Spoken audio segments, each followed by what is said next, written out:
میں نے مرزا محمد علی جیلمی کا جو رد ہے وہ اصولی کیا ہے. اگر آپ جزوی طور پر رد کریں گے تو کراچی سے لے کر لاہور اور پشاور تک مولویوں کے ساتھ کھیل بنی ہوئی ہے. وہ ان مولویوں کی باتوں میں سے کمزور باتیں نکال کر ان کا مذاق اڑانا شروع کر دیتا ہے. مرزا محمد علی جو جیلمی صاحب ہیں ان کو دلیل کی ضرورت نہیں ہے, ان کو دماغی علاج کی ضرورت ہے. اور کالجوں یونیورسٹیوں میں پڑھنے والوں مولویوں سے بیزار لوگوں ذرا اپنے مردے کا جائزہ لینا.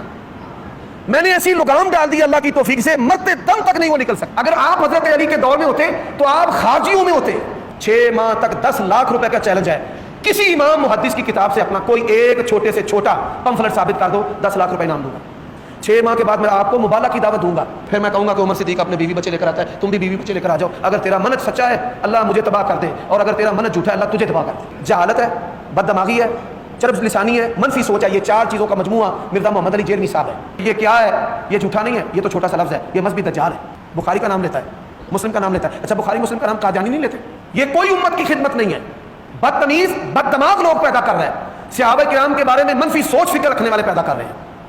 کاتب قرآن کو نعوذ باللہ منشی کہنا, اس سے کیا گھٹیا طریقہ ہو سکتا ہے؟ کاتب قرآن کو نعوذ باللہ منشی کہنا, اس سے کیا گھٹیا طریقہ ہو سکتا ہے؟ کاتب قرآن کو نعوذ باللہ منشی کہنا, اس سے کیا گھٹیا طریقہ ہو سکتا ہے؟ تو نبی علیہ الصلوۃ والسلام کے کاتب قرآن کے بارے میں منشی کے الفاظ کہہ دینا ہم یہ برداشت نہیں کرتے. تو نبی علیہ الصلوۃ والسلام کے کاتب قرآن کے بارے میں منشی کے الفاظ کہہ دینا ہم یہ برداشت نہیں کرتے. تو نبی علیہ الصلوۃ والسلام کے کاتب قرآن کے بارے میں منشی کے الفاظ کہہ دینا ہم یہ برداشت نہیں کرتے. میں نہیں پریشان ہوتا, میں نہیں پریشان ہوتا, میں نہیں پریشان ہوتا. الحمدللہ کوئی بےایمانی نہیں کی ہے اللہ کے فضل سے. بےایمانی تو وہ کرے گا جس نے کوئی فرقہ لانچ کرنا ہو. ہم نے جتنی باتیں, اس سے بڑی بات ہم نے حدیث کے نمبر لکھ دیے اور ہم نے کہا آپ کاؤنٹر ویریفائی خود کریں. کسی کو الفاظ کے چناؤ میں ایشو ہے کہ یہ لفظ نہیں یہ ہونا چاہیے تھا, تو ٹھیک ہے آپ اوریجنل ٹیکسٹ کو فالو کریں, یہ آپ کا رائٹ ہے. آپ کہتے ہیں اس کی بجائے یہ لفظ ہوتا, ٹھیک ہے آپ کا رائٹ ہے.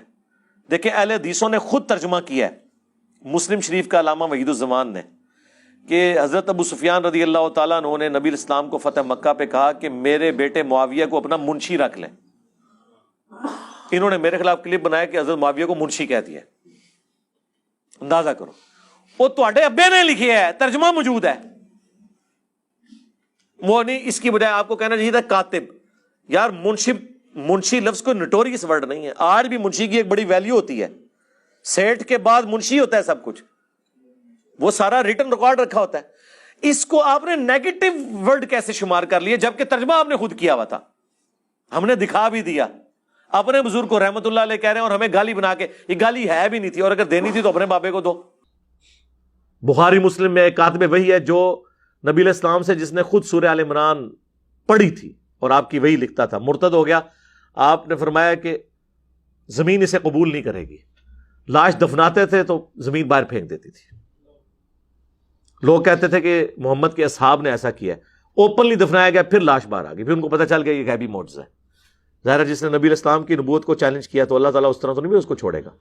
لہٰذا یہ باتیں کرنا, تو یہ باتیں کچھ اور ہیں. جہاں پہ نبی علیہ السلام نے پروفیسیز فرمائی ہیں نا, وہ یہ والی باتیں نہیں ہیں جن کو آپ بچانے کے لیے کر رہے ہیں. جبکہ اسپیسیفکلی محدثین کے باقاعدہ پھر ان کے اوپر کامنٹس ہیں. مثلا یہ کہتے ہیں جی وہ صحیح مسلم میں جو آپ حدیث بیان کرتے ہیں کہ حضرت معاویہ رضی اللہ تعالیٰ عنہ کو بلوانے کے لیے ابن عباس کو بھیجا, اللہ کے محبوب علیہ السلام نے کہا معاویہ کو بلاؤ, تو میں نے اس سے کچھ لکھوانا ہے. کاتب تو تھے, وہ بھی صحیح مسلم میں موجود ہے کہ ابو سفیان نے سفارش کی تھی کہ مسلمان اسلام لانے کے باوجود ہمارے ساتھ اچھا سلوک نہیں کرتے, آپ میرے بیٹے معاویہ کو اپنا کاتب رکھ لیں, تو اس کی وجہ سے لوگ ہمیں بھی رسپیکٹ دینا شروع کر دیں گے. تو اس طرح انہوں نے رکھ لیا. کاتب کے الفاظ ہیں, کاتب وہی کہ نہیں, کاتب وہی کہیں اور ہے, وہ میں بعد میں بتاتا ہوں. تو کاتب جب رکھوا لیا تو مسلم شریف میں ابن عباس کو بھیجا, وہ کھانا کھا رہے تھے. انہوں نے کہا یا رسول اللہ وہ تو کھانا کھا رہے ہیں. آپ نے کہا کہ اسے بلا کے لاؤ. دوسری بار گئے تو انہوں نے کہا میں تو کھانا کھا رہا ہوں. 3 بار ایسے ہی ہوا. چوتھی بار آپ کی مبارک زبان سے الفاظ نکلے, خدا اس کا پیٹ نہ بھرے, یہ الفاظ ہیں.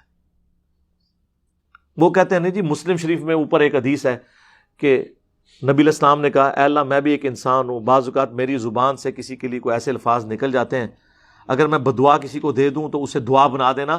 تو یہ حضرت معاویہ کو دعا دی تھی, بیسیکلی ہے بدعا تھی لیکن دعا بن کے لگی.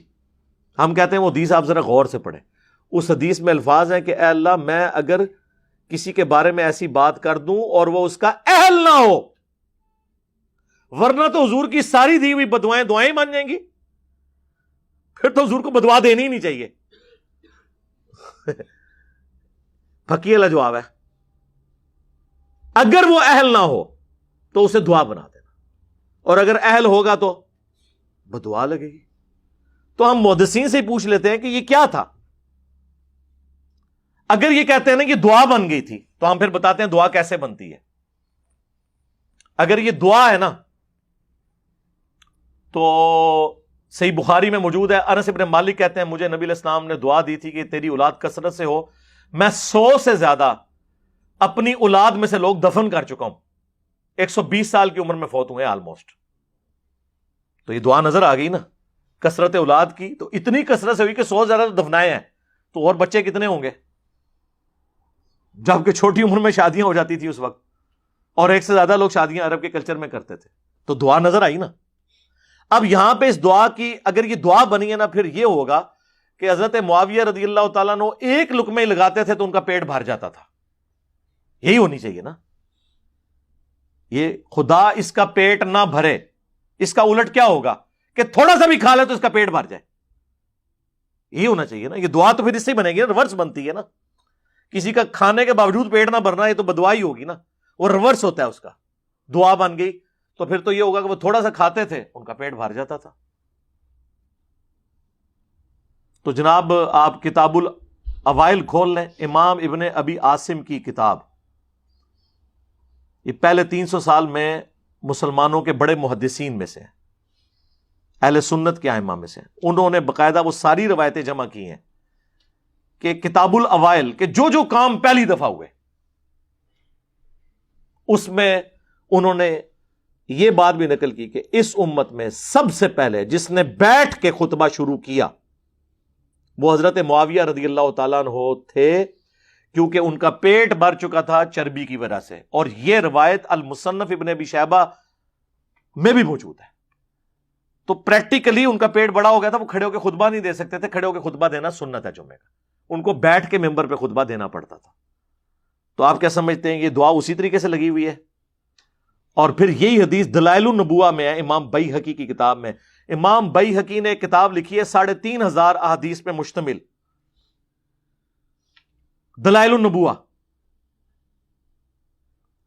اس کتاب کے اندر انہوں نے نبی علیہ السلام کی غیبی خبریں نقل کی ہیں کہ آپ علیہ السلام نے کوئی پریڈکشن کی اور وہ اسی طریقے سے منوان پوری ہوئی. اس میں وہ لے کر آئے ہیں اس روایت کو کہ ابن عباس رضی اللہ تعالیٰ عنہ کو نبی علیہ السلام نے حضرت معاویہ کو بلانے کے لیے بھیجا. 3 دفعہ نہیں آئے تو چوتھی دفعہ یہ الفاظ نکلے. اور آگے راوی کے الفاظ ہیں کہ نبی علیہ السلام کی یہ دی ہوئی بد دعا، یا آپ اسے دعا کہہ لیں یا دعائے ضرر کہہ لیں، پوری ہوئی اور پوری زندگی حضرت معاویہ کا پیٹ نہیں بھرا. یہ الفاظ ہیں دلائل النبوہ میں. تو محدثین تو اسے ادھر موجود ہے کانا یکتب الوحی، وہ وحی لکھا کرتے تھے. یہ روایت کانا یکتب الوحی مسلم میں نہیں ہے، دلائل النبوہ میں، اور وہاں سے بھی آدھی پیش کرتے ہیں کیونکہ آگے تو یہ الفاظ لکھے ہیں.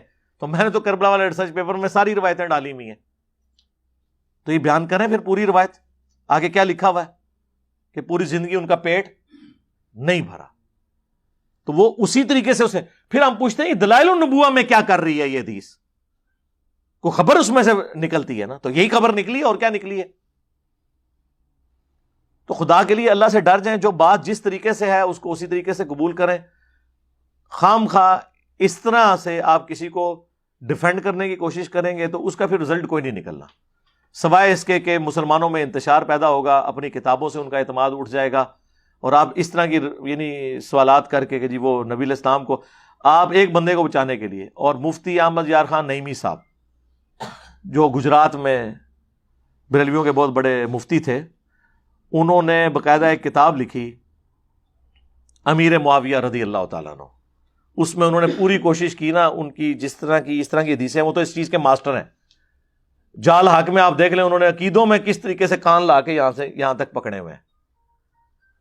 وہ قرآن میں آیا نا کہ قرآن کے ساتھ کی کو کتاب لے آؤ اور جتنے بھی جن و انس میں تمہارے مددگار ہیں انہیں بلا لو. کافروں کو اللہ نے چیلنج دیا سورۃ البقرہ میں. اس سے انہوں نے بابوں سے مدد مانگنا ثابت کی ہوئی ہے کہ اللہ تو خود کہتا ہے کہ مدد مانگو. یہ اس بندے کا انٹلیکچوئل لیول تھا. تو ظاہر ہے پھر ایسے ہی بندے کی کمپیٹنسی ہے کہ وہ حضرت امیر معاویہ رضی اللہ تعالیٰ عنہ سے متعلق باتوں کا دفاع کرتا. اس نے اس کتاب میں اس کو ڈیفینڈ کرنے کے لیے یہاں تک لکھا کہ ہو سکتا ہے ابن عباس نے جا کے حضرت معاویہ کو بتایا ہی نہ ہو کہ حضور آپ کو بلا رہے ہیں, وہ خود ہی کھانا کھاتے ہوئے دیکھ کے واپس آ گئے ہوں. تو میں اس نے کہنا اللہ سے بندے وہ تہاڈا منڈا نہیں سی ہے, حضرت عباس دا منڈا سی تے حضور دا کزن سی, فقیہ صحابی. بخاری مسلم میں ہے کہ سب سے قریب بٹھایا کرتے تھے حضرت عمر ان کو. باقی صحابہ کہتے تھے ہمارے بھی بچے ہیں, ان کا تہاڈے بچے تھے, پھر اے بچے بڑا فرق ہے. حضور کی وفات کے وقت صرف 13 سال عمر تھی, لیکن بڑے بڑے صحابہ ان کے سامنے طفل مکتب تھے.